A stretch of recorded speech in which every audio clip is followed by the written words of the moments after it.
अस्सलाम वालेकुम नाज़रीन, JN न्यूज़ HD के साथ मैं हूं नाइला भट्टी। नजर डालते हैं आज की अहम खबरों पर। खबर शामिल करते हैं डिस्ट्रिक्ट घोटकी से bureau chief Syed science summer Abbas Shah की रिपोर्ट के मुताबिक NPCIHA की तरफ से डिस्ट्रिक्ट घोटकी चेयरमैन ऑफिस में रिलीफ कैंप लगाई गई है।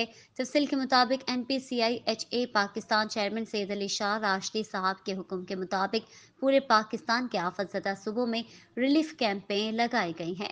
इनकी तरह डिस्ट्रिक्ट घोटकी चेयरमैन ऑफिस झड़की में भी रिलीफ कैंप ज़ेर निगरानी district Ghotki chairman Syed Aftab Hussain Shah, taluka chairman Shahzad Khan Malik और तालुका सदर सैयद समर अब्बास शाह की निगरानी में लगाई गई है।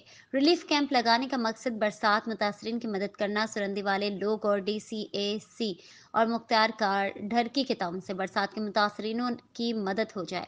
मजीद डिस्ट्रिक्ट कोर्ट की चेयरमैन सैयद आफ्ताब हुसैन शाह का कहना है कि अभी तक किसी ने भी मदद नहीं की है, ना कोई सियासतदान, ना DC घोट की ऐसे मुख्तार कार ढरकी कोई भी अभी तक नहीं आया है, नहीं राब्ता किया है।